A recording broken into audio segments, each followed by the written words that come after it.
Pain heals. Chicks dig scars. Glory lasts forever.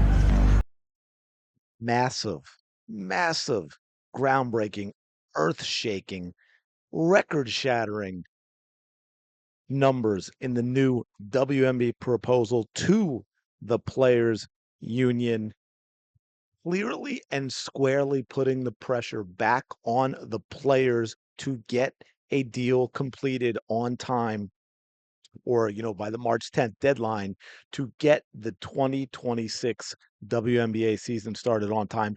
The most important season in the league's 30-year history. Now, we've had a few proposals and counter proposals going back and forth with slight changes here and there from the players, slight changes from the league, but nothing in terms of the salary cap and revenue share. And now that has changed. WNBA's new CBA offer boosts pay, fast tracks max deals for stars like Caitlin Clark, AP source says. So what does that actually mean? Just as a brief reminder, the last proposal, again, the most recent one, I just did a video on it, and I'm even I don't even know if I'm going to show you that video because I had it finished. I hadn't had it up yet. It was going up today, and then this came out. But in that proposal, the players were still asking for a salary cap of $9.45 million, right? They hadn't come down at all. The WNBA was still at 5.65 million, but again, that was up from the previous CBA's 1.5 million. So it was significant difference from the league already. And yet now the league has made a dramatic change to those numbers, and we will see how serious the players are about getting a deal. Now let's talk about that max contract thing that I just mentioned. This is something. Now this is going to be for this is for the stars, right? Here's a little something for the star players, a little incentive for them. We're talking about the Caitlin Clarks, the Paige Beckers, and yeah, even the Aaliyah Boston, who's moving into the final year of her rookie contract, giving them a chance to earn a maximum salary more quickly, faster than they otherwise would have. For example, um, Clark would now be eligible for a max contract in 2027, Becker's in 2028. And by the way, Aaliyah Boston would be eligible this year. So anyway, this new offer, what it does is it's going to allow players that are on rookie contracts, who were first or second team all league. So obviously that's very few players, but it is an incentive for, and it's kind of like, think of it as, I don't know if the WNBA has a lot of them, but in other leagues, in the established leagues where it can be significant money, right? You might have teams working in these incentives into their player contracts. Maybe it's an injury-prone baseball player, so it's like he's going to get an extra 100 grand if he has 500 official plate appearance in the season, or 250 grand if he makes the All-Star team, that sort of a thing. So it's a little bit of an incentive for those players. It's going to make them eligible to sign a max contract in their fourth year, and they would not be eligible for a franchise tag designation following that extension. So, like I mentioned, Clark would be eligible for max in 2027, Becker's in 2028. Aaliyah Boston would be eligible this year, which, so all the things in terms of free agency and the expansion draft and everything, that's going to be really interesting because now we're getting into the salary cap and signing players and all of that, because obviously that would impact signing from the Indiana Fever. If all of a sudden Aaliyah Boston is making, max contract, so she's making what, roughly $1 million this year, as opposed to, what is it in her fourth year, 100 and some thousand? Big difference, right? Now, check this out. The salary cap in the first year from the league will be 5.75 million. So that's a little bump from that 5.65, right?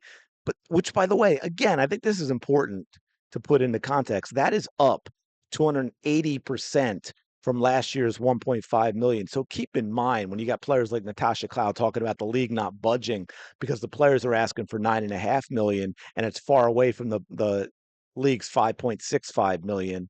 That 5.65 was up from 1.5. Okay, that's a huge difference. Now here's the other thing, that would actually grow to 8.5 million salary cap by the 6th year of the deal. And of course, you got maximum salaries increasing by more than a million from 249,000 to 1.3 million, average salaries from 120,000 to 540,000. I'd have to look at it again because now that we have a different salary cap and everything, although that's the first year, I think, well, no, that'll probably be, I think that average is going to be less than that, right? I think in terms of what they're basing on the number of players and this and that, but it's also going to mean a lot of players. Again, it's an average, right? So you're going to get a lot of players going to be a lot lower than that. It's going to be very interesting to see how teams build out their rosters with the salary cap because top players are going to, I believe, eat up more of the salary cap than they have in the past, percentage wise, right? Everybody's going to get a raise, but percentage wise, more money is going to the top, leaving you less to sign in terms of other players, leaving you maybe fewer options in terms of signing bigger names to the roster. And you have to start really figuring out how you create a team, where the whole truly is better than the sum of the parts. Now, keep in mind the league didn't make any changes to its revenue share model when it was, I think, basically 70% of net revenue, right? Taking away the expenses, but the players want a very significant portion of revenue before expenses. And I think it's now, I think they brought it down a little bit, which I mentioned in the other video. I think it was starting at 27.5%, and now they brought it down to 26%. And I think it would only be 25% in the first year, but that's still a significant difference. But here's the thing, and something that I think was actually really smart from the league. It made a huge, huge jump in terms of salaries, in terms of the salary cap. You also have this max deal incentive for top rookies, and it did it without making any changes to the revenue share model. So now, when I think maybe I'll put that other video up anyway, because I talk a lot about, well, it looks like there's a split in the union. You got reps for or agents for top names in the league getting involved and so forth because they want to get a deal done.